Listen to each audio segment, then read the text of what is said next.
Boa noite a todos e todas. Bem-vindos a mais um dia de atendimento fraterno de apoio ao dependente químico aqui no Grupo de Estudos Espíritas Chico Xavier.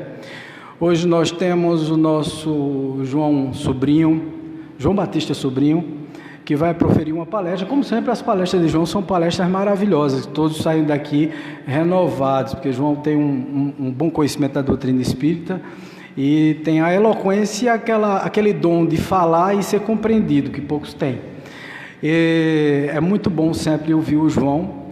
E hoje nós temos um tema que é maravilhoso, né?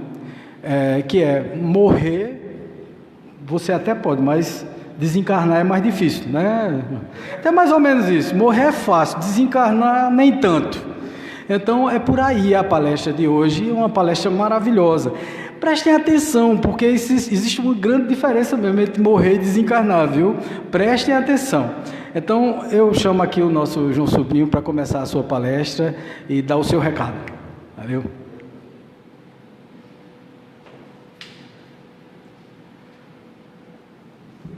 Boa noite, pessoal. É exatamente isso que Vaguinho falou. Existem situações onde a gente confunde às vezes uma coisa com outra, é muito engraçado, né? Principalmente em casa espírita. Na casa espírita é legal porque muitas vezes a gente chega e diz assim: fulano morreu semana passada. Feito recentemente, aquele jornalista desencarnou, como é Paulo Henrique Amorim, né? Aí você diz: não, Paulo Henrique Amorim morreu. Aí alguém diz assim: morreu não, desencarnou, né? Às vezes a gente é corrigido, principalmente na casa espírita. Mas será que ele desencarnou mesmo? E aí, o que é que vocês acham? Será que ele desencarnou ou ele simplesmente morreu? Quando a gente vê Kardec, tem uma frase, na verdade, dizem que essa frase é de Kardec, mas até agora ninguém conseguiu realmente provar isso. Mas tem uma frase escrita no túmulo de Kardec que diz assim: nascer, morrer, renascer ainda e progredir sempre, tal é a lei. É bem legal, né? Nascer, morrer, renascer ainda e progredir sempre, tal é a lei. E Kardec coloca que morrer é uma das necessidades da vida. Morrer é uma das necessidades da vida. E para a gente começar a falar sobre morte, ou sobre morrer, e sobre o desencarne, é interessante a gente definir o que é viver, né? Porque para morrer ou para desencarnar, o camarada precisa estar vivo. Se não estiver vivo, não pode desencarnar, nem pode morrer. Ou será que pode desencarnar, mas não pode morrer? Ou será que pode morrer, mas não pode desencarnar? Não sei, vamos ver se a gente consegue identificar isso aí, como é que fica a situação. Mas no Livro dos Espíritos nós aprendemos que a vida do espírito imortal é uma oportunidade de crescimento. É uma oportunidade de crescimento desse espírito, uma oportunidade de evangelização de si próprio. Alguns gostam de usar a palavra evolução. Eu não gosto muito não, mas explica alguma coisa. Quando a gente fala sobre evolução espiritual ou sobre evangelização espiritual, a gente imagina que esse processo leve o espírito à sua melhoria. Então, para o espiritismo, a vida é exatamente isso, é uma oportunidade de crescimento, de evolução. Mas para nós, que somos pessoas, eu gosto muito de dizer, comedores de feijão com arroz ainda, o que é a vida, né? Gonzaguinha tem uma música que diz que a vida é sofrer, que a vida é bela, que a vida é maravilhosa, mas que a vida ele pergunta, fica com a pureza da resposta da criança, que a vida é a vida. A vida é isso que a gente tem, simplesmente. Alguns de nós diríamos que a vida é o tempo decorrendo.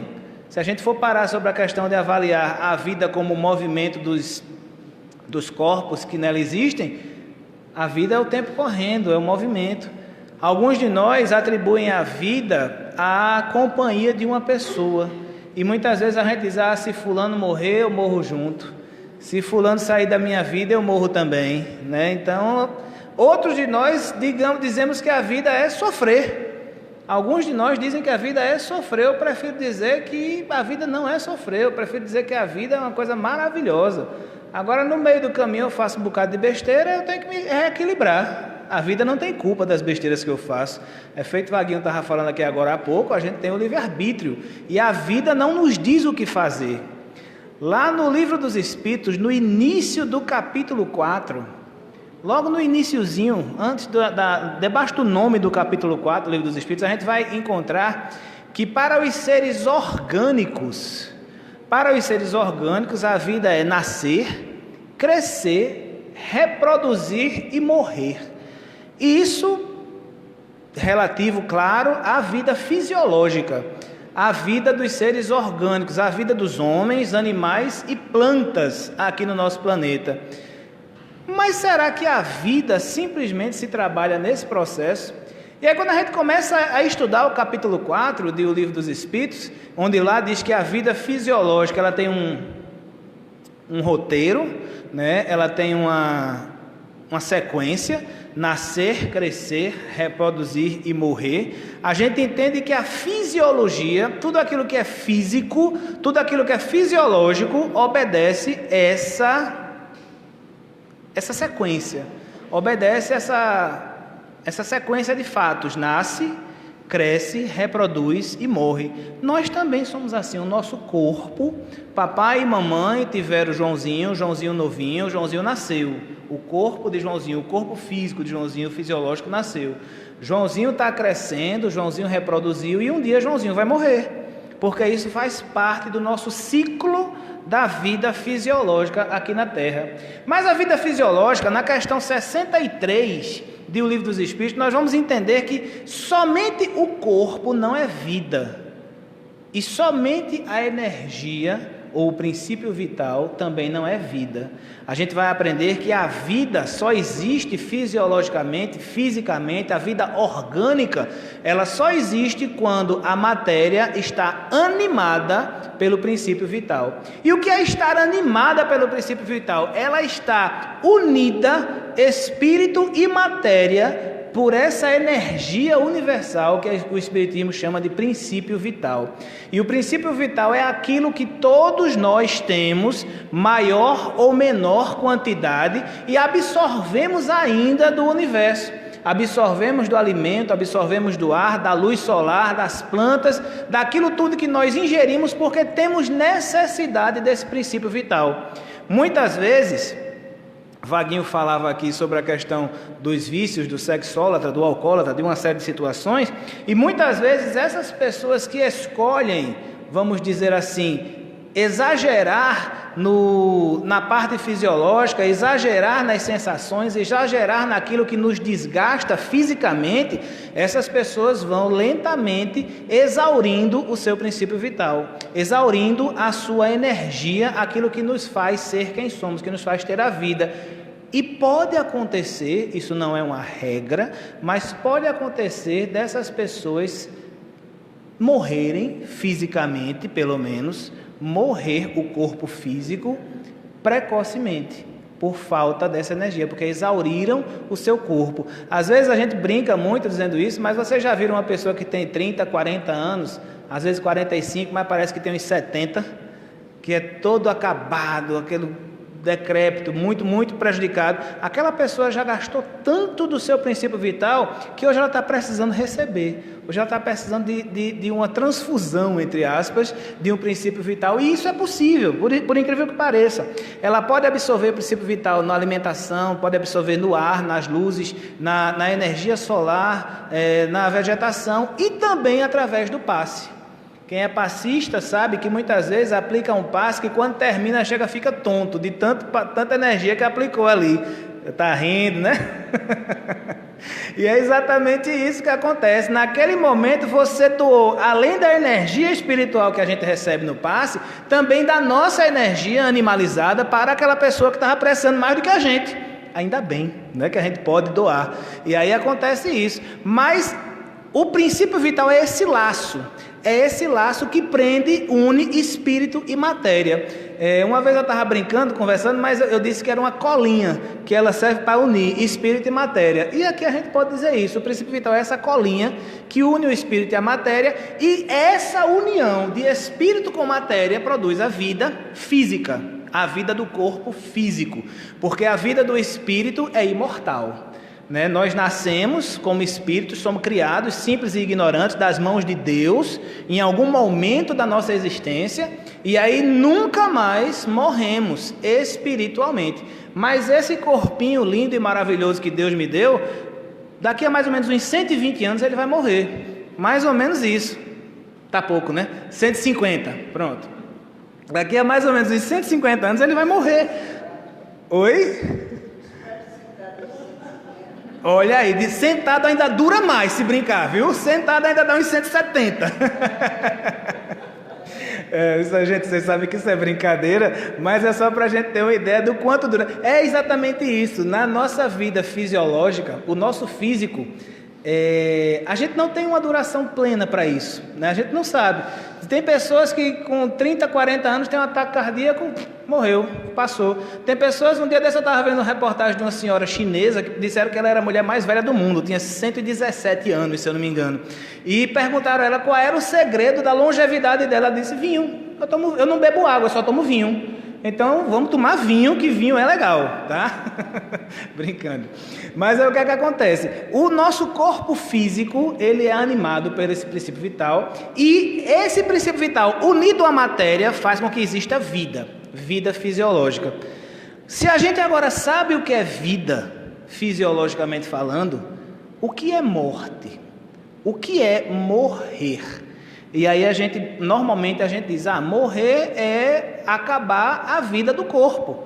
Morrer é quando acontece um processo, um AVC, um desastre, um acidente, um tiro, um problema cardíaco, uma paralisia dos órgãos, uma infecção generalizada, e aí o meu corpo, ele simplesmente deixa de funcionar. E ali acontece a morte do corpo físico. Na questão 68 de O Livro dos Espíritos, nós vamos encontrar que a morte é o esgotamento dos órgãos. É interessante essa colocação. A morte é o esgotamento dos órgãos, é o desequilíbrio no funcionamento dos órgãos. Quando você começa a avaliar dessa forma, você percebe que a morte, ela não é uma questão espiritual. A morte é uma questão fisiológica, simplesmente fisiológica. Física, porque o espírito, ele pode ou não habitar aquele corpo, que tem a energia fluido vital e que tem a vida, mas aquele corpo que tiver fluido vital e tiver a matéria funcionando perfeitamente, ele tem vida. Um exemplo disso que os espíritos dão é o nascimento daqueles bebês que nascem e não vingam logo, chama de natimorto às vezes até. Ele nasce, passa poucos minutos vivos, mas você percebe que ali não tem, e a espiritualidade nos orienta exatamente isso, que muitas vezes ali não tem um espírito agregado àquilo ali, só existe vida fisiológica, só existe vida física ali naquele processo. Outras vezes, o espírito ele está encaixado no corpo, ele está ali conectado, mas ele por medo, ou algum medo, alguma coisa, ele desiste daquela encarnação. E quando ele desiste daquela encarnação, ele abandona aquele corpo, e o corpo não está morto, o corpo continua vivo, porque o corpo tem fluido vital, e tem energia, e tem matéria, só não tem espírito agregado àquele corpo. E aí nesse processo, depois a espiritualidade dá um jeito de eliminar aquele corpo, aí vai haver um abortamento natural e coisas assim, mas a gente percebe que pode existir vida sem existir espírito conectado a um corpo. E é interessante porque a gente vê muito isso em pessoas que passam por longos períodos de doenças e que são pessoas que têm um maior equilíbrio espiritual. Muitas vezes o que está ali na cama, que as pessoas chegam, choram, se abraçam e gritam e conversam e tal, é o corpo. O espírito às vezes já não está mais nem ali. Muitas vezes ele está em desdobramento, ele está trabalhando, ele está viajando, ele está saindo, ele está no mundo espiritual, ele está sendo socorrido, e ali está o corpo. Da mesma forma, como a morte é o esgotamento dos órgãos físicos, a morte ela é a extinção da vida física daquele corpo, muitas vezes isso acontece sem que o espírito esteja desligado. Na verdade, na maioria das vezes. Principalmente se nós formos vítimas ou sofrermos uma morte súbita, por exemplo. Numa morte súbita, numa morte onde você não espera, muitas vezes você o seu espírito ele continua com toda a ligação naquele corpo, mas o corpo ele perdeu a vida. Porque, por exemplo, às vezes aconteceu um caso bem interessante lá no centro uma vez. A gente recebeu um espírito que não sabia que o corpo tinha morrido, e ele disse: olha para ali, atravessei correndo a BR e quase que o caminhão bate em mim, escapei por pouco. Não sabia ele que o caminhão tinha batido, né? E que o caminhão tinha batido e o corpo dele tinha morrido, mas o espírito continuava vivo e de certa forma continuava conectado com aquele corpo. Então, o que é que a gente aprende com isso? A gente aprende que o que causa o afastamento, a morte do corpo, não é o afastamento do espírito. O espírito muitas vezes se afasta e o corpo continua vivo. E muitas vezes o corpo continua vivo e o espírito está afastado. Então, a vida física, a vida fisiológica, ela existe independente de existir conexão do espírito. Ela sempre vai existir. Na questão 155 do Livro dos Espíritos, é muito interessante que ele diz assim: a morte é apenas, Kardec diz, é apenas a destruição do corpo. Que é muito legal essa frase, eu achei muito, muito interessante. A morte é apenas a destruição do corpo. Significa dizer que para o espírito que esteja realmente desmaterializado, desligado, que não esteja muito agregado aos valores fisiológicos, aos valores físicos, a questão da matéria, aquilo ali ele simplesmente desencarna e passou. É apenas a destruição do corpo. Mas o nosso amigo Manuel Filomeno de Miranda, ele vem dizendo uma frase que é muito interessante: a morte é o veículo que reconduz o espírito à pátria de origem. O espírito não é do mundo espiritual, ele vem à terra, encarna, agrega-se a um corpo e a morte devolve ele à pátria espiritual. Perfeito. Deu para entender o que é morrer? O sentido de morrer, que é um sentido puramente fisiológico e que é um sentido puramente físico, ok? E aí agora eu pergunto a vocês de uma forma bem legal: morrer é a mesma coisa de desencarnar? Quem dá mais? Acha que sim? Nossa irmã ali acha que sim. Dulce acha que não. Cleneide disse que não sabe. Não é. Nadiana disse que não é também. Vamos avaliar o seguinte: qual é a palavra morrer? A gente sabe que é uma questão fisiológica, perfeito? Desencarnar significa o quê? Desligar da carne, sair da carne, não é verdade? O prefixo des é um prefixo de negação, tá? Se a gente for olhar, desencarnar, o prefixo des é um prefixo de negação na língua portuguesa, significando que desencarnar quer dizer desligar-se da carne. Desligar-se da carne, perfeito. Até aí tá massa, tudo tranquilo, dá para entender de uma forma bem legal.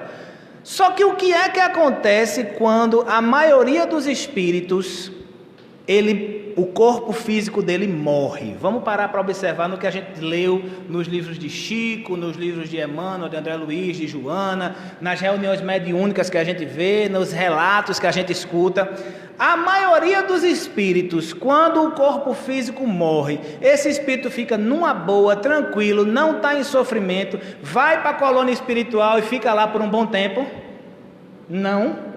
Vocês juram? Brincadeira. E o que é que acontece com eles? Não desencarnou. Por quê? O corpo físico morreu, mas ele não se desligou da carne. Aí alguém vai dizer assim: pronto, João, agora tu botasse um bug na minha cabeça. Botou uma pergunta, uma interrogação desse tamanho, porque como é que o cara morre e não desencarna? Desencarnar, desencarnar, como a gente viu, significa dizer desligar-se da carne, desprender-se da carne. E muitas vezes, os espíritos que o corpo físico morrem, eles continuam ligados aos fluidos e aos valores da carne. Na questão 155 do Livro dos Espíritos, Kardec diz assim: rompidos os laços que a retinham, a alma se desprende do corpo. Rompidos os laços que a retinham. Perfeito. O que são esses laços? São laços materiais, Não, porque o espírito não é material. Não podem ser laços materiais. Também não podem ser laços espirituais, porque o espírito está ali completo, ele está ligado por ele, em ele mesmo, ele está inteiro, íntegro. Então esses laços têm que ser de um outro processo. Esses laços têm que ser de outra realidade, vamos dizer assim. Afinidade, gostei desse nome, muito legal. Afinidade, vamos partir desse princípio aí. O que é afinidade, gente? Afinidade significa dizer você está em sintonia, não é verdade? Ligação, gostei, afinidade, ligação, quem quiser dar mais pode dar, tá? Estamos na boa aqui. Então o que é que acontece? Um espírito de uma pessoa, eu vou usar o exemplo que Vaguinho deu, sexólatra, o espírito de uma pessoa que tem a viciação pelo sexo, ele tem mais afinidade com o prazer sexual ou com o prazer espiritual? Prazer sexual. Ele tem mais afinidade com o corpo físico, com o mundo físico, com a terrazinha física ou com a terrazinha espiritual, o mundo espiritual? Com a terra física. Então, quando esse cara, o corpo dele morrer, por qualquer coisa que ele morra, o espírito dele não vai estar desligado dessa afinidade. Essa afinidade, esse prazer sexual, essas sensações, elas são obtidas aonde? Na carne ou fora dela? Na carne. Esse cara desencarnou? Não. Dá para entender a diferença entre morrer e desencarnar? É fantástico isso, né? Então, muitas vezes, na maioria das vezes, gente, nós que somos comedores de feijão com arroz, a gente vai morrer. O nosso corpo físico vai morrer. Mas nem sempre na mesma hora, ou nem sempre tão cedo, a gente vai desencarnar. Deu para perceber a jogada? E é muito interessante porque a gente só acha que esses laços são para coisas, prazeres, vícios, viciações, coisas que o nosso físico depende dele. Mas vocês já ouviram dizer de casos de espíritos onde o marido ou a esposa ou a mãe ou o pai desencarnou, entre aspas, morreu o corpo físico e o camarada continuou em casa? Já ouviram falar isso? O que foi que levou esse cara a continuar em casa? Afinidade, vibração, apego. O apego é fantástico, gente. O apego era essa que eu queria, essa palavrinha, exatamente essa palavrinha que eu queria, porque essa palavrinha, ela diz tudo que a gente gosta e tudo que é ruim se for exagerado. Tudo que nós temos apego, se for exagerado, é ruim. Alguém já me ouviu dizendo aqui, eu acho que já, que até amor de mãe em exagero é ruim? Eu já disse isso aqui, não já? Por quê? Porque cria um apego exagerado. E quando você tem um apego exagerado, você não se liberta. E esse laço, ele não é físico, ele é mental. Porque nós, no nosso nível, nós não somos espíritos desprendidos. Nós somos espíritos apegados. E esse apego, ele não é físico, porque o que é físico morre com a matéria. Acaba com a matéria, é fisiológico, acabou, cessou a organização dos órgãos, cessou o funcionamento dos órgãos, o corpo físico morre, tranquilo, não tem problema, talvez seja a parte mais fácil de morrer, seja essa. Mas, o apego que a gente tem às nossas coisas, quando eu digo coisas, entendam, desejos, gostos, pensamentos, pessoas, locais, esse vai nos manter encarnados ainda. E a gente não vai conseguir desencarnar enquanto não trabalhar esse apego. Dá para entender isso? É bem legal, não é legal? Vocês já tinham parado para pensar isso? Muito legal. Vejam como a partir de hoje vocês vão começar a pensar diferente. Vão começar a pensar diferente, porque a partir de hoje eu tenho certeza que quando a gente fala em apego, fala em amor de mãe, fala em amor às coisas, alguém está pensando assim, eita, como é que será que eu estou? O que é que eu estou sentindo dentro de mim? Meu Deus, como é que eu estou? Como é que eu vou me sair? E a gente começa a ter esse questionamento. Isso é natural, porque a gente está abrindo a mente, a gente está expandindo a nossa mente, preparando para poder realmente enfrentar a vida, ou enfrentar a morte, né? Não sei, qualquer um que queira aí, do jeito que quiser. Eu conheci um caso de uma senhora que foi muito legal. Ela tinha 93 anos. E para vocês verem como ela era apegada, principalmente ao corpo físico, ela, aos 93 anos, ela estava numa cadeira de rodas, que ela tinha levado uma queda e não tinha cicatrizado, né? Não tinha cicatrizado 100%, o osso estava com problema, só estava ruim a cicatrização dela. Até aí, beleza. Mas um dia eu cheguei para visitá-la, ela fez: mas João, meu filho, eu nunca pensei, com 93 anos de idade, eu estar sentado numa cadeira de roda. Aí eu parei, olhei e disse: dona Helena, a senhora queria estar jogando bola, era? 93 anos, como é que pode? A senhora tem que estar descansando, a senhora está relaxando, seu corpo está cansado. Entenda esse processo, a senhora não tem o vigor que a senhora tinha quando tinha 30, 40, 50, 60. Hoje seu corpo está cansado, a senhora tem que aceitar isso. Não, meu filho, mas é porque eu gosto de sair, eu gosto de ver minhas coisas, eu gosto de ir para não sei onde, gosto de visitar, não sei o quê. Digo: sim, mas agora sim, infelizmente a senhora está limitada nesse processo. Tente aceitar isso para que o apego a determinados comportamentos não façam a senhora sofrer. Perfeito. Essa senhora passou ainda mais 1 ano ou 2, eu acho, nesse processo. Depois ela teve um processo cardíaco. E nesse processo cardíaco ela foi internada numa UTI. E aí quando chegou numa UTI, eu acho que elas, percebendo que o momento da morte do corpo físico estava perto, ela chamou uma das filhas dela e disse: olhe, quando eu morrer, você pegue todas as coisas que tem no meu guarda-roupa. Tem muita coisa nova, tem coisa assim guardada no seu, tem ali escondida ali, não sei o que, não sei o que. Bote no quintal e toque fogo, viu? Não dê a ninguém, não. Vê a situação dessa criatura. Aí essa criatura desencarna. Ou morre. Melhor, né? Essa criatura morre. Porque desencarnar demorou um bocado, viu? E essa filha que ela falou esse negócio, ela não fez o que ela pediu. Ela pegou as coisas que tinha no guarda-roupa da senhora e distribuiu pelas pessoas da família.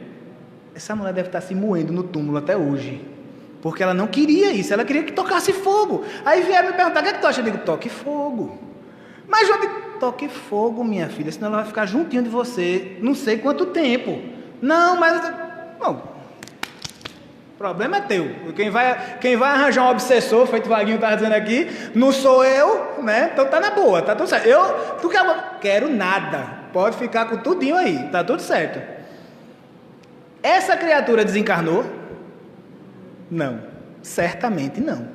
Ela estava apegada a todo esse processo. E a gente sabe, gente, porque a gente vê relatos, a gente lê, a espiritualidade vem nas salas mediúnicas e nos orienta, nos conta, nos mostra que muitos espíritos passam. Quando eu digo muitos, é para não dizer quase todos.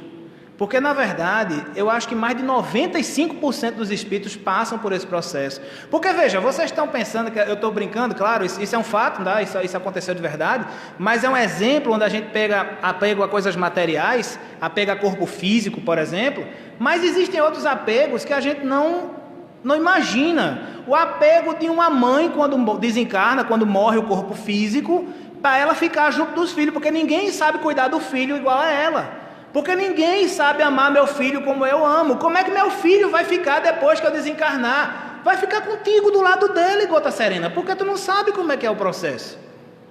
Então esse tipo de apego também é ruim. O apego às sensações, o apego aos vícios, ao álcool, à bebida, ao fumo, ao sexo.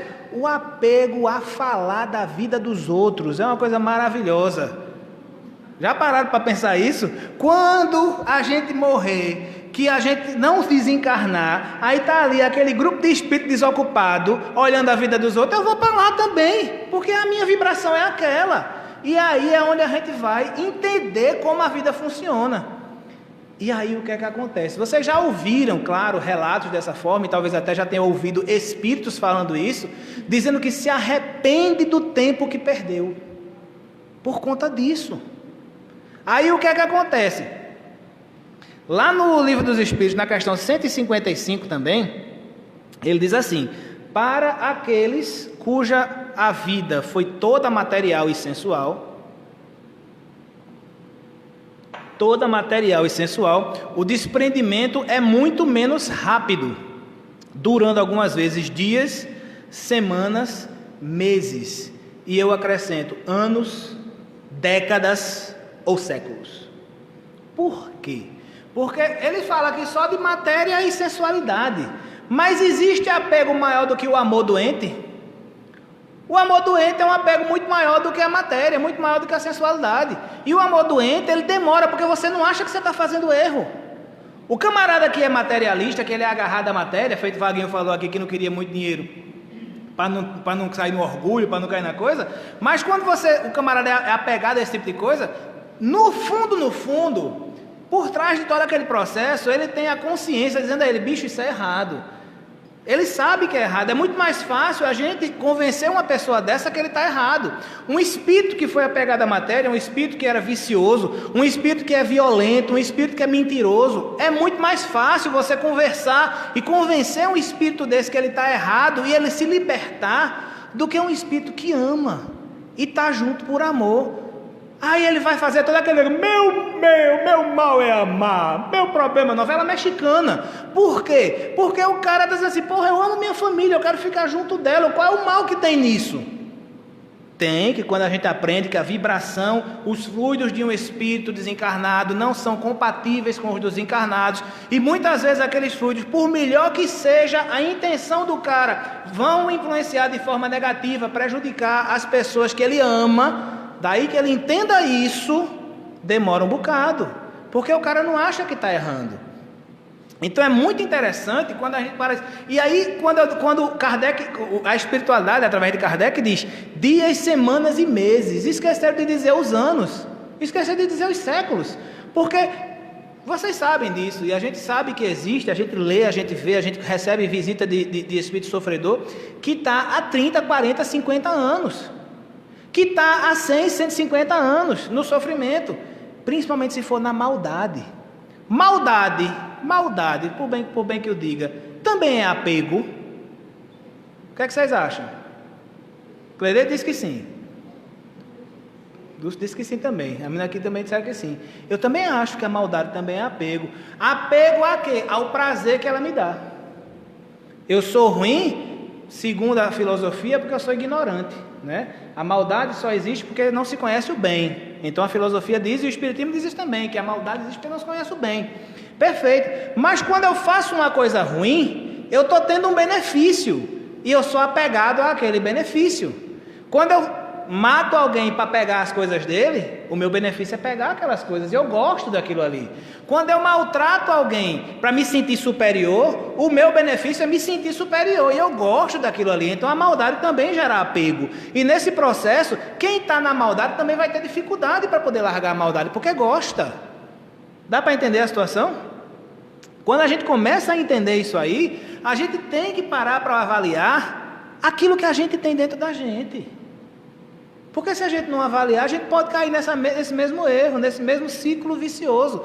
Vaguinho falava mais cedo aqui sobre a roda de Samsara, que é a roda infinita das reencarnações. E ele dizia que você nasce, cresce, vai para o mundo espiritual, passa pela reticidade, aprende, volta, nasce de novo, cresce de novo, faz os mesmos erros, só que com uma roupagem diferente. Né? Ele diz, você comete o mesmo erro, mas de uma forma diferente. Aí vai, desencarna, vai de novo, volta, reencarna. E está nessa roda, nesse ciclo vicioso, enquanto você não parar para identificar onde é que você está errando. E quando a gente para identificar onde é que a gente está errando, pronto, aí a luzinha desperta e a gente diz, poxa, eu posso mudar. Eu falava sobre isso hoje recentemente eu estou com uma série de stories no meu Instagram, falando sobre atitude mental.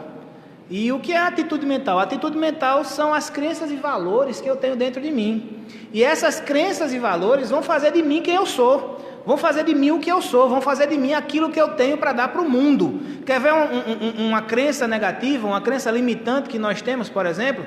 Quando nós dizemos assim, dinheiro não é bom. Vou usar o exemplo de Vaguinho aqui. Quem aqui cresceu vendo o pai ou a mãe dizendo assim, meu filho, dinheiro não traz felicidade. Meu filho, dinheiro é a coisa do capeta. Aí você não ouviu o pai dizer isso, mas você via o pai e a mãe trabalhando, feito 2 cachorros, até o final do mês, e no final do mês, estava ali querendo o dinheiro deles, o dinheiro era pouco, só arranjava dificuldade, e a gente cresceu vendo isso. Isso gera para a gente, para nós que crescemos como crianças vendo isso, uma crença de que dinheiro, entre aspas, não presta. Mas dinheiro nem é bom, nem é ruim, dinheiro é uma força. E aí o que é que acontece? Quando eu, adulto, cresço com essa crença limitante, nada que eu faço dá certo. Não consigo arranjar um emprego onde eu dure. Eu não consigo arranjar um emprego onde me dê uma remuneração satisfatória. Eu não consigo, quando eu consigo um emprego bom, nada lá me agrada, então eu peço para sair porque eu não estou gostando daquilo. Mas é porque meu subconsciente dentro de mim está fazendo alguma forma de eu sair dali, porque no meu subconsciente, para mim, eu tenho a crença limitante de que dinheiro não é bom. E aí eu preciso viver na miséria, eu preciso viver para eu ser feliz, porque dinheiro não é de Deus, dinheiro é coisa do demônio. Para eu ser feliz eu preciso estar na miséria. E aí a gente cresce escutando esse tipo de coisa e vive fazendo isso. E a gente se limita. Aí a turma inventa uma palavrinha bem bonita para isso hoje em dia, autossabotagem. E aí você se auto-sabota o tempo todo. Isso é com questão de dinheiro, questão emotiva, questão profissional, questão pessoal, questão de estudo. Então a gente tem que avaliar. E eu falava hoje exatamente que a gente pode mudar as nossas atitudes mentais. E quando a gente desejar mudar as nossas atitudes mentais, a gente vai ter que fazer o quê? Avaliar quais são as minhas atitudes mentais. Eu tenho que avaliar quais são as minhas limitações para saber o que é que eu preciso mudar. Nesse processo, eu estou entrando naquele processo onde é a minha mente que me liga com as coisas do mundo. É a minha mente que me liga com os fluidos, com as energias, com as coisas que eu não consigo largar. E aquilo que eu não consigo largar é aquilo que eu tenho que trabalhar para poder desencarnar de uma forma tranquila. O que é que atrapalha o meu desencarne? A minha mente. Os meus valores, as colocações que eu tenho. Por exemplo, se eu boto na minha cabeça que a minha esposa precisa de mim para sobreviver, e ela todo dia olha para mim e diz assim: meu filho, se não fosse você na minha vida, eu não viveria. Aí eu começo a inflar, né? Porque quanto mais ela fala, mais o ego vai inflando. E eu vou criando essa realidade da minha mente. Aí a gente chega e um dia a gente está verificando, eu consigo resolver uns problemas para ela. Você é quem soluciona a minha vida. Aí quando eu desencarnar, eu passei 20, 30, 40 anos escutando tudo isso. Quando eu desencarnar, qual a crença que eu vou estar aqui? Eu sou imprescindível para a vida dela. Eu não posso deixar ela, porque se eu deixar ela vai sofrer, ela não vai conseguir fazer nada na vida, ela não vai ser feliz, ela vai estar sozinha, ela vai estar abandonada, e eu não posso deixá-la. E aí eu fico por apego e por crença, por valor, por atitude mental, eu fico atrelado a esse processo. Está dando para entender? Então, quando a gente começa a entender essa situação, a gente vê que tudo aquilo que está na nossa mente, nos nossos excessos, tudo aquilo que está nos nossos excessos, isso nos prende e nos prejudica nos desencarnes. Então, meus desejos, meus interesses, meus hábitos, todos nós temos hábitos viciosos. Comer é um hábito? É, né? Tu gosta, né? Quando eu desencarnar, eu espero desencarnar bem, não só morrer, mas desencarnar também. Eu já disse a Márcia que eu vou ver se lá em nosso lar eu abro uma pizzaria. Não riam não, que eu estou falando sério.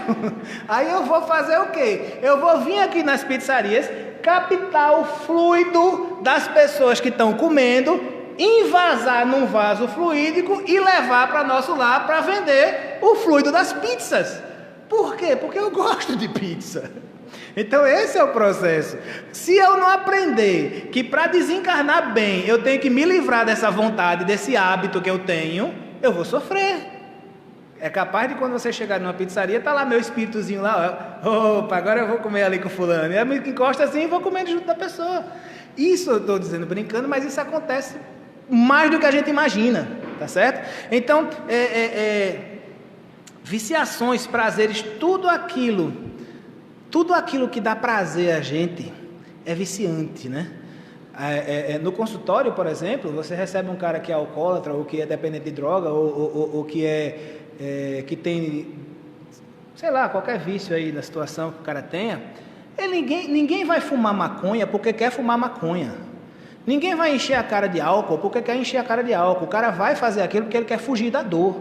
Ele quer fugir da porcaria que é a vida dele. Ele quer fugir do processo de dor que ele está vivendo. E aí ele vai buscar naquele vício, naquele hábito que começa como um hábito, depois como um vício, ele vai buscar a fuga daquilo ali.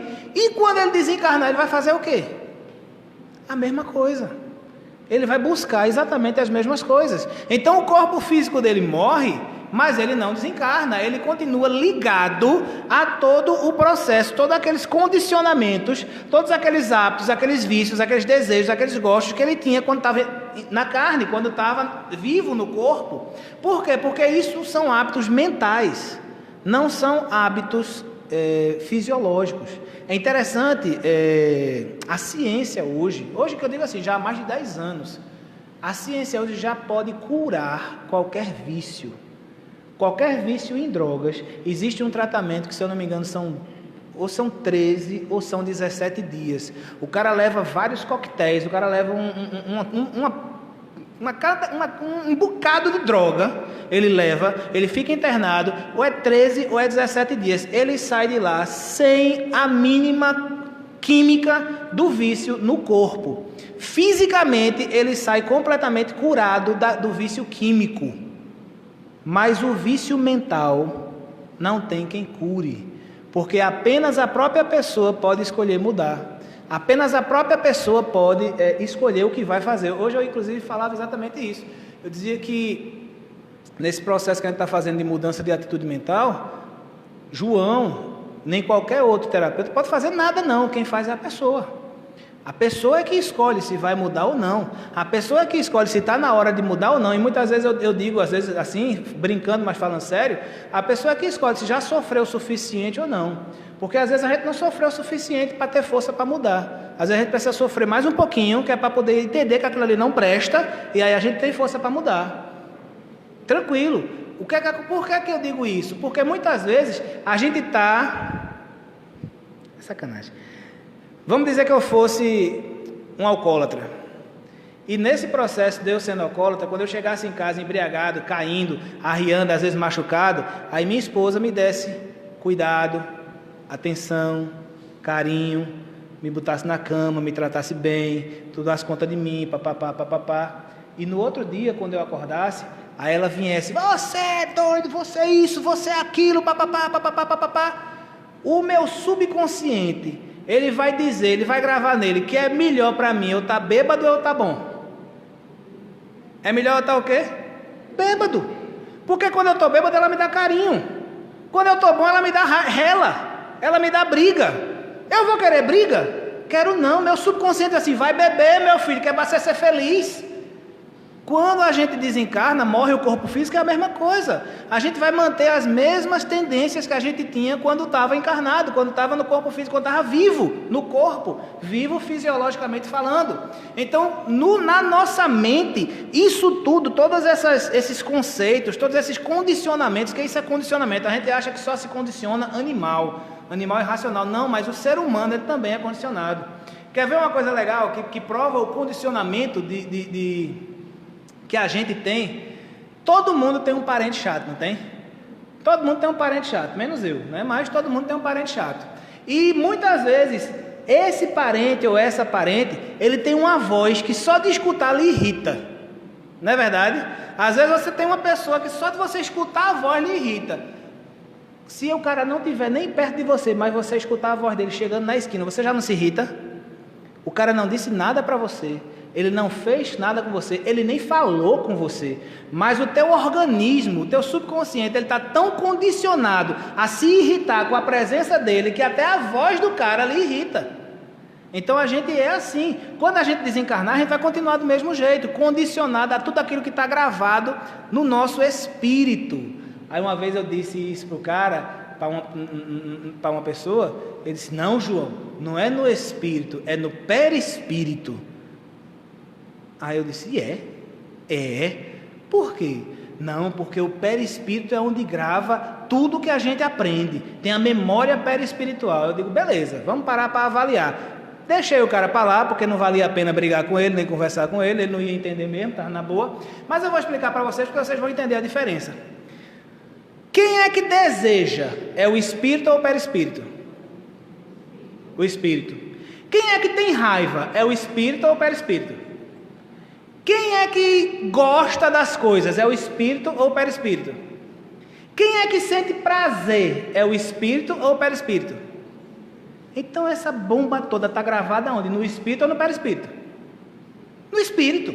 Porque o espírito é aquilo que nós somos, é a nossa mente. Isso são problemas mentais, são condicionamentos mentais, são vícios mentais. Não são vícios fisiológicos, nem são vícios perispirituais, não é memória que eu vou gravar aqui.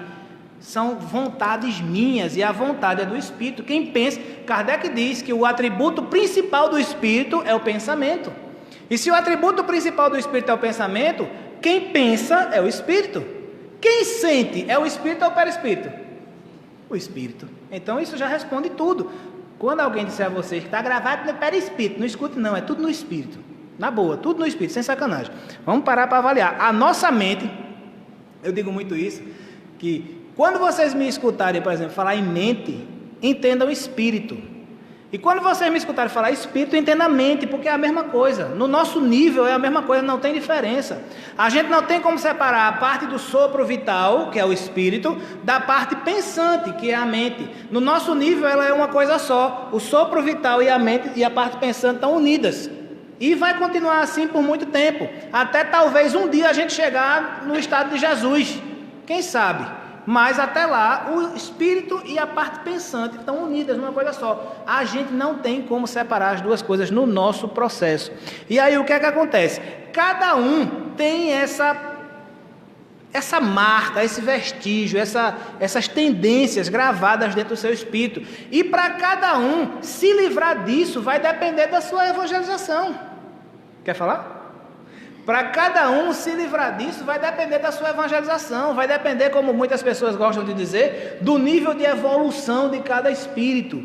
Eu não gosto de evolução, porque eu acho que a evolução tanto ela pode acontecer para o mal quanto para o bem. Você pode ter um espírito altamente evoluído no mal e um espírito altamente evoluído no bem, mas quando eu uso a palavra evangelizado, eu estou dizendo que o cara já está praticando o evangelho, então ele já conhece o processo do amor. Então, quanto mais evangelizado o meu espírito for, mais fácil vai ser para mim me desligar da matéria. E, consequentemente, quanto mais evangelizado eu for, mais fácil eu me desprendo e vou sofrer menos. Porque lá na questão 155 também do Livro dos Espíritos, Kardec diz assim: quanto mais o espírito é apegado com a matéria, se identifica com a matéria, mais ele sofre ao separar-se dela, dependendo do estado mental no momento do desencarne. Veja, ele não diz do estado espiritual, ele diz do estado mental. Tudo é mental, gente. Nós somos esse corpo ou somos a mente que habita o corpo? Cri, cri, cri. Nós somos a mente que habita o corpo, perfeito, porque a mente que habita o corpo é o espírito. Então nós somos essa mente, nós não somos o corpo, nós estamos usando o corpo temporariamente, mas a mente ela é imortal. Eu poderia até dizer que ela é eterna, embora que a filosofia diz que é eterno só Deus, né? Porque eterno é aquilo que não teve início, a gente teve início, mas tudo bem. Como a gente aprende que aquilo que nós somos é a mente, é a parte imortal, dentro dessa situação, dependendo do nosso estado mental, no momento do desencarne ou da morte do corpo físico, nós vamos estar mais libertos ou mais apegados àquilo que nós gostamos. Nós vamos morrer, certamente, mas vamos desencarnar no mesmo momento, no mesmo instante, nem sempre. Dá para entender? Na questão 155 do Livro dos Espíritos, Kardec diz assim, que os laços se desatam, não se quebram. Quais são esses laços? Tudo isso que a gente vinha falando agora de viciações, de erros, de tendências, de desejos, de gostos, são todos esses laços mentais que nos agregam à situação da Terra, ao que a gente vivencia na Terra, aos prazeres, a tudo aquilo que a gente vivencia. Esses laços, eles não se quebram do dia para a noite. O corpo morreu, os laços mentais continuam. Eu continuo sendo o mesmo espírito que eu era. E aí, consequentemente, eu vou ter que, se são laços, desatar, né? Desemaranhar aqueles laços. E desemaranhar os laços significa passar um bom tempo trabalhando aquilo ali e sendo trabalhado. Porque, na verdade, Em algum lugar lá no Livro dos Espíritos, Kardec diz que nenhum espírito ele é desamparado. Inclusive, André Luiz diz isso também no livro Ação e Reação. Ação e Reação, André Luiz fala isso também, que nenhum espírito é desamparado. Agora, Vaguinho falou muito bem aqui mais cedo, muitas vezes nós, como espíritos, no nosso estado mental, na atitude mental em que estamos, não temos condições de identificar aquilo que nos ajuda, aquele que nos ajuda. Não temos condições de visualizar esses espíritos. E aí o que é que vai fazer com que eu possa visualizar esses caras? A minha mudança de atitude mental, a minha mudança do estado mental enquanto espírito. Eu preciso trabalhar, vamos dizer assim, para receber, aceitar aquela mudança, aceitar aquele processo, aceitar a ajuda e ir lentamente modificando as minhas paisagens mentais, os meus desejos, os meus gostos, as minhas viciações, os meus erros, e aí cada um vai nesse processo. Quando eu vou gradativamente nesse processo, eu vou me libertando. Aí alguém pode dizer assim, João, tem um tempo para isso? E aí eu pergunto a vocês, tem um tempo para isso? Não? Também acho que não. Não existe tempo para isso. Por que não existe tempo para isso? Porque não existe receita de bolo para libertar espírito. Não existe receita de bolo para o cara desencarnar. Entendendo desencarnar, se desprender daquilo que nos prende na carne. Cada um vai ter o seu tempo, de conforme com o apego que ele tenha àquilo que ele goste. Ou seja, quanto mais apegado a pessoa for àquilo que ele gosta, maior vai ser o tempo que ele vai precisar para se libertar daquele apego. E é muito interessante porque muitos espíritos morrem o corpo físico e aquele cara fica em algumas situações, tem uns que ficam num paradoxo, repetindo aqueles últimos atos por vários anos até. Tem outros que ficam presos, estacionários, travados naquele último momento, sem conseguir fazer mais nada. Outros, até André Luiz fala deles no nosso lar, vão dormir. Tem um capítulo que chama em nosso lar os que dormem. E os que dormem são aquelas pessoas que acreditavam, mas que acreditavam realmente que quando morresse o corpo, eles iam dormir até Jesus voltar. Estão lá dormindo até hoje. E aí, de vez em quando um é despertado ali no processo. Outros vão se agarrar a pessoas ou a coisas que eles tenham na mão. Chegou um espírito uma vez numa mediúnica lá no centro, e foi muito interessante que ele estava apegado a uma fazenda. Provavelmente ele tinha sido dono de uma fazenda e tal, e estava muito apegado, e não queria deixar a fazenda porque a fazenda era dele. Aí o nosso doutrinador na época, era Heraldo, aí Heraldo disse, olha, vamos fazer o seguinte, tá vendo essa caixa aí na sua frente? Aí o espírito parou assim, fez, estou, abra ela e me diga o que é que tem dentro. Aí ele disse, dinheiro. Disse, pronto, eu comprei sua fazenda agora, leva esse dinheiro e a fazenda agora é minha, agora vá com esse rapaz que está do seu lado. Ele disse, pode, o dinheiro é seu, agora a fazenda é minha, é sua, pronto, vai-se embora. Pronto, libertou o cara, dando a ele o que ele queria, mas dando uma habilidade. Entendeu? Às vezes, quem tem experiência de sala mediúnica sabe que você tem que ter negociação, você tem que ter criatividade, habilidade para trabalhar nesse processo. E isso é muito legal, porque dá para você a condição de ajudar as pessoas. Você imagina se a gente fosse ficar preso aqui, por exemplo, para tratar espírito sofredor, só com Jesus, amor, paz e luz? Não funciona, gente. É muito bom, é muito arretado, mas não funciona. Concorda, né, Vaguinho? Não funciona, a gente tem que ser... Eu vou dizer um negócio que vocês vão entender perfeitamente. Para tratar espírito, a gente tem que ser humano. Porque o espírito é humano. Então a gente sabe onde dói. A gente sabe onde ajuda. A gente sabe o que o cara quer. Recentemente, faz uns 15 ou 20 dias isso, tinha um espírito lá na casa da gente, sendo atendido. E ele queria porque queria saber de outro que estava lá, que já tinha sido recolhido, mas estava com medo de ficar, para não ficar preso, tal. E aí o que foi que eu fiz? Eu disse, amigão, vê só, estou colocando aqui na tua frente, claro que não existe nada, isso é tudo projeção, hipnose espiritual, vamos dizer assim. Estou colocando aqui na tua frente uma chave. Essa chave é dessa porta aí, ó, que você está vendo. Você está com a chave e a porta está ali. Se você quiser entrar, você entra. Se você não quiser entrar, você não entra. Agora a chave está aí. Pega essa chave. Agora, quando você pegar essa chave, você vai assumir comigo um compromisso de ficar aqui uma semana. Você pegar essa chave, a porta está ali, você vai abrir a hora que você quiser, mas você assume comigo um compromisso de ficar aqui uma semana. Ele disse, mas se eu não gostar, eu volto para pegar todos vocês. Eu digo, todos não, você pega a mim, porque sou eu que estou negociando com você. Você não vai pegar mais ninguém não, fale comigo. Ele disse, posso sair a hora que eu quiser, daqui a uma semana, a chave está na sua mão. Pega ele, deu um bote assim na chave, disse, pronto. Digo, pronto, agora vai, pode ir embora.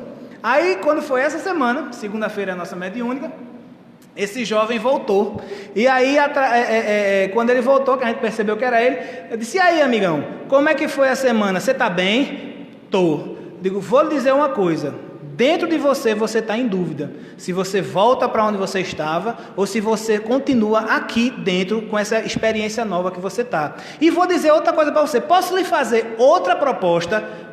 Faça, fique mais uma semana, fico, pronto, vai-se embora, a chave já está na sua mão, pode ir. Pronto, está na boa. O cara está lá sendo tratado, sendo organizado, e eu mantive o orgulho dele. Eu não precisei agredir o cara, eu não precisei forçar o cara, eu não precisei ficar, aceite Jesus, meu irmão, aceite Jesus, aceite Jesus. Jesus não está nem aí para isso não, gente. Jesus não está nem aí para esse tipo de situação não, ele quer que a gente trate o cara. Se você vai tratar o cara falando de A, B, C ou D, não tem problema, o importante é você tirar aquela atitude mental travada que ele tem, e quando você tira essa atitude mental travada, você se liberta, aí você desencarna. Dá para entender? Falei um bocado, não foi? Bom, gente, quando a gente começa a entender todo esse processo, a gente entende que muitas vezes nós temos esse conhecimento, essas ideias, essas colocações que eu falei para vocês, nós temos essas colocações e não vivenciamos. Porque a gente só pensa que pode acontecer com os outros. É feita aquele propaganda que quem tem mais de 40 aqui vai saber, da Casa Luxótica. A gente sempre acha que só pode acontecer com os outros. Eu não posso cair numa esparrela, eu não posso arranjar um obsessor, eu não posso cair em viciação, eu não posso me prejudicar espiritualmente, só quem pode são os outros. Quando a gente observa aquela parábola do rico e Lázaro, acho que vocês, talvez quem não se lembre, mas tem uma parábola no Evangelho que diz assim, o rico morreu e Lázaro, que era o pobre, morreu.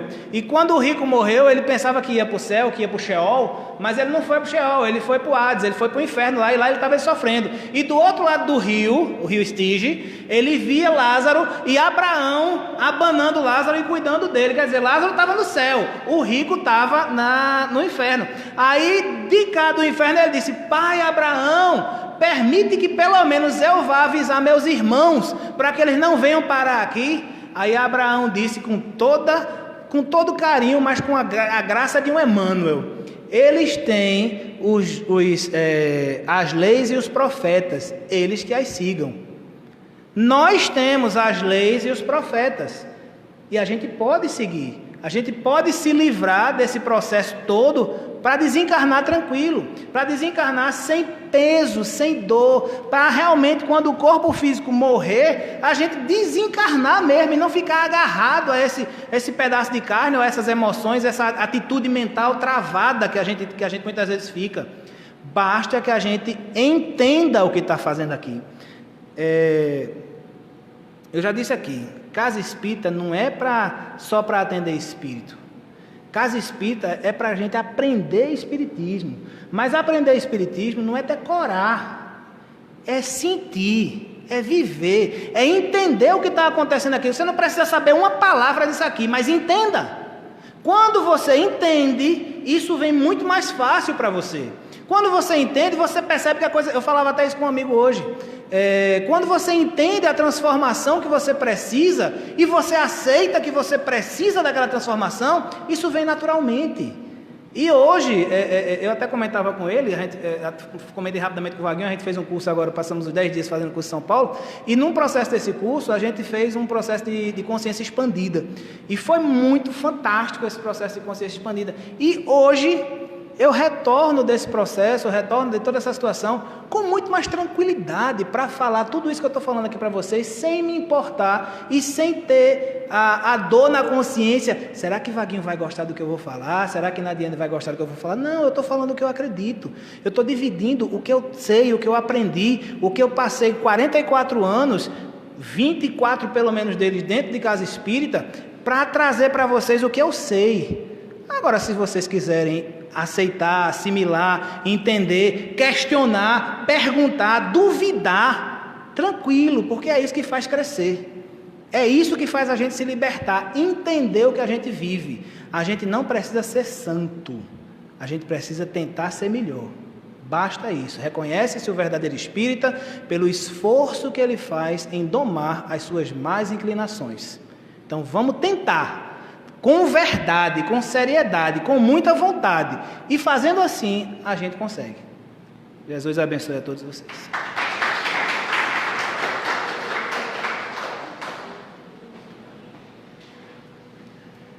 Bom, gente, vamos fechar os nossos olhos para fazer a nossa prece final, agradecendo as brilhantes colocações de João, principalmente no que diz respeito a essa questão de entender que nós somos espíritos, mas sobretudo nós somos humanos, que nós podemos conversar e entender cada frequência espiritual da forma certa, entender sobretudo que ao ser obsidiado nós um dia fomos obsessores. Não existe nada que a gente receba que a gente não deu antes. Então é sempre uma troca, é sempre um retorno. Tudo que a gente faz, a gente recebe de volta. Isso pode ter certeza. Então, nenhum de nós. Se a gente pensasse assim mais vezes, teríamos mais responsabilidades e teríamos mais concentração na nossa própria cura, porque a cura vem de você, não vem de ninguém. É você quem se autocura. Então, vamos fechar os olhos agora e pensar nisso de uma forma mais profunda ainda. Senhor Jesus, nós te agradecemos, Senhor, por todos os espíritos que vieram aqui nos intuir nessa noite fantástica de hoje. Primeiro com o EJA, estudo sistematizado da doutrina espírita, caracterizando muito pé no chão em tudo que nós façamos de hoje por diante. Que assim seja, Senhor.